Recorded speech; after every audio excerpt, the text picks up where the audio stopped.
আজকের গল্প একটি অহংকারী রাজকুমারীর।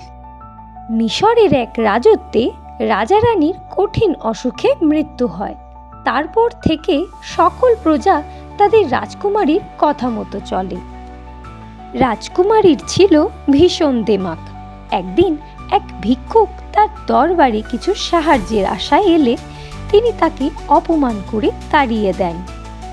সেই দিন রাতে রাজকুমারী দেখে তার পা লাল হয়ে ফুলে গেছে।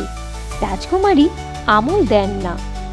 পরের দিন ভিখারিটি আবার এলে ঠিক একই রকমভাবে তিনি তাকে তাড়িয়ে দেন।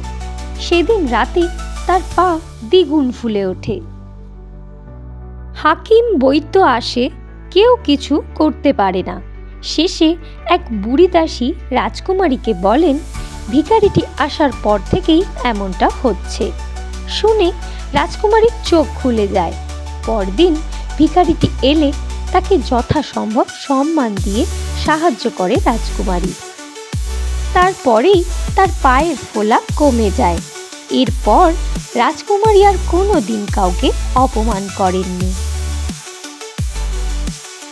ভিডিওটি যদি আপনাদের ভালো লেগে থাকে তাহলে প্লিজ চ্যানেলটিকে সাবস্ক্রাইব করুন এবং লাইক, কমেন্ট, শেয়ার করতে ভুলবেন না।